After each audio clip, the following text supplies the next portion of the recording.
All right, let's move on to the main event for the IWGP World Heavyweight title. Zack Sabre Jr. defeats Tetsuya Naito 24 minutes and 41 seconds to become the new champion. Karen, what you think?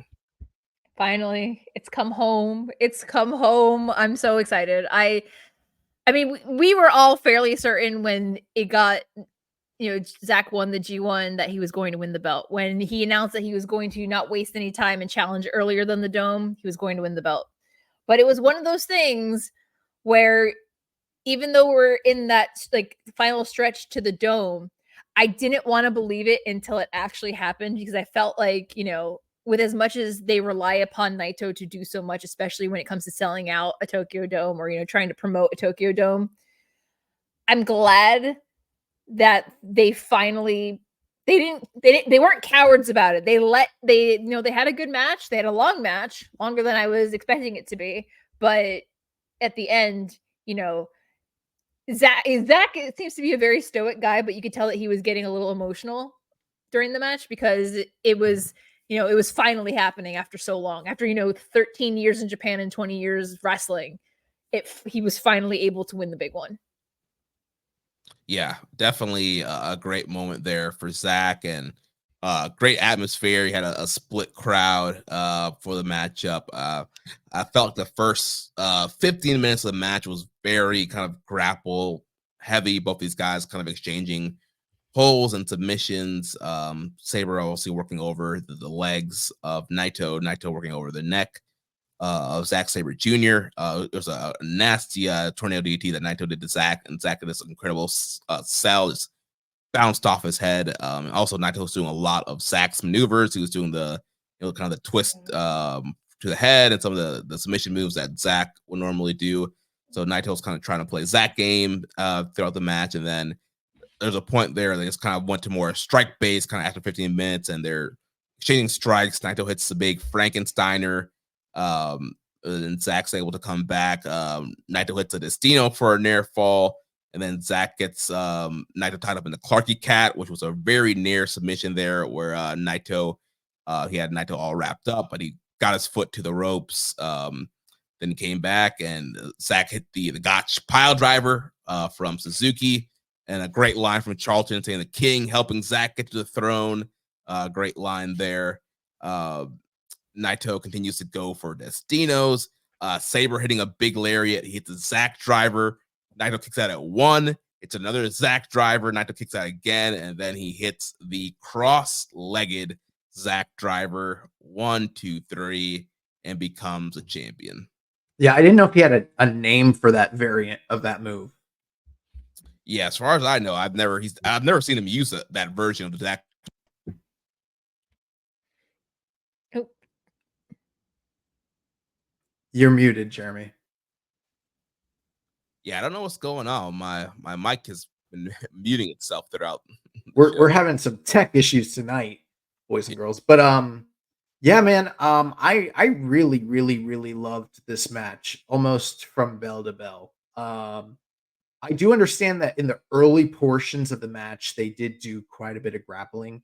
Normally my feeling on that is if the grappling doesn't lead to anything of consequence or note, and it's just there to kind of fill time, then it's superfluous. But that's not what this was necessarily.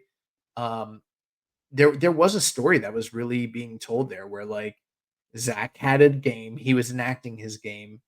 Naito was trying to play that game with him, but like pretty quickly realized that he really couldn't hang with him on the ground. And that's when you started to see Naito resort to other tactics like spitting on Zack to get Zack to come out of his comfort zone and uh, exchange strikes and exchange, you know, spots with him, which was pretty effective. But the whole time, like you mentioned, Jeremy, Naito was really focusing on the neck of Zack, and Zack was focusing, like you said, on the legs and the knees.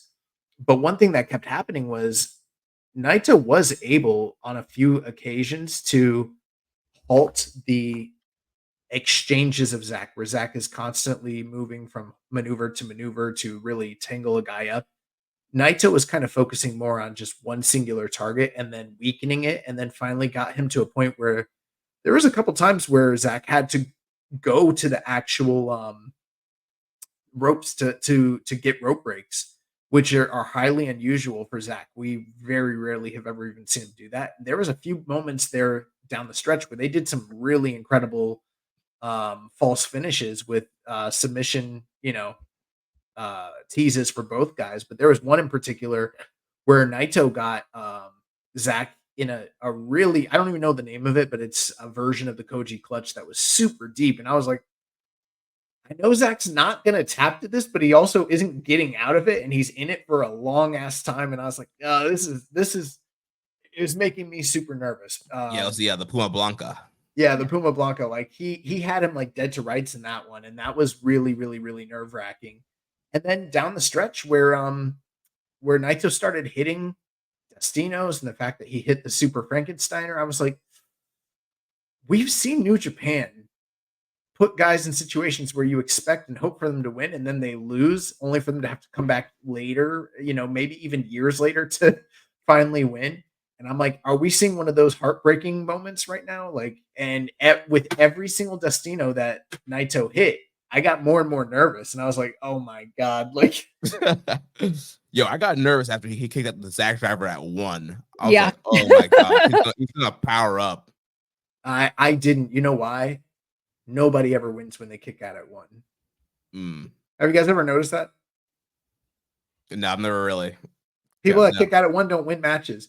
People who kick out at 1 are kicking out at 1 in defiance to the inevitable fact that they are about to lose because they have nothing left, and it's a desperation gasp, because like if they don't kick out right then, they might get pinned. Anyway, it's a dead giveaway. It's every match. If you kick out at 1, you're fucking losing. Period. It's the same thing as someone pulling out a table and then they're the one who goes through the table almost every time. It's the same shit. So when I saw him kick out at 1, I was like, let's go. But I was still a little bit in disbelief until Zack finally put him away. And then it was cathartic, but I also couldn't believe it happened. And I was so happy. Yeah, definitely great. I looked at the New Japan results website, and the name of this version of the Sabre Driver, as they're calling it, is because Zack loves his long fancy names. You've Been Tangoed Special, Tangoed.